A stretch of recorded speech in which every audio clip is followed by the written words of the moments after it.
Sergey Bin at Elma Asagra, prank lamang ang hiwalayan at magpapakasal na nga ba?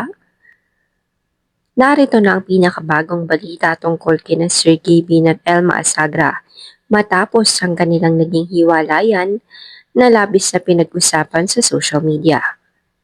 Hanggang ngayon ay marami pa rin ang sumusubaybay sa bawat galaw ng dating magkasintahan. Mula nang kumpirmahin ang kanilang paghiwalay, sari-saring opinyon at espekulasyon ang lumalabas sa iba't ibang social media platforms. Ngayon naman, isang bagong usap-usapan ang naging sentro ng atensyon ng mga netizens. Kumakalat kasi ang balita na sa isang TikTok live ni Elma ay umano'y may sinabi si Sky na ikinagulat ng maraming nanonood. Ayon sa ilang netizens na nakapanood ng naturang live, sinabi umano ni Sky na sina Sergey Bin at Elma ay magpapakasal na. Dahil dito, agad na naging usap-usapan ang naturang pahayag. Marami ang nagtatanong kung posible nga bang nagkabalikan na ang dalawa o kung may magandang balita nga bang paparating sa kanilang relasyon.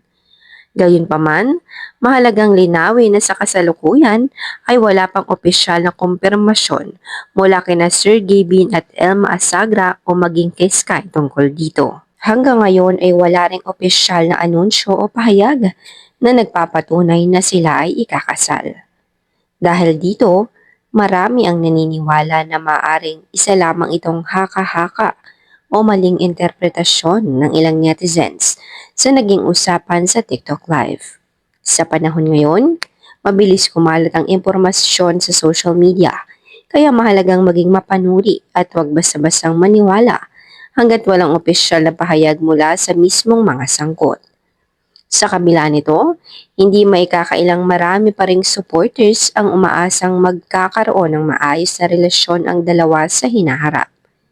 Mailan namang nagsasabi na dapat ay igalang ang kanilang pribadong buhay at bigyan sila ng sapat na espasyo upang makapagdesisyon para sa kanilang sarili.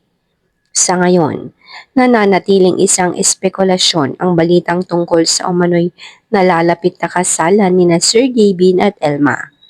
Hanggang wala pang opisyal na kumpirmasyon, nararapat lamang na hintayin natin ang kanilang sariling pahayag at iwasan ang pagpapakalat ng hindi beripikadong impormasyon. Kaya naman para sa mga maaari pang update kina Sergey Bin at Elma, manatiling nakasubscribe sa channel na ito.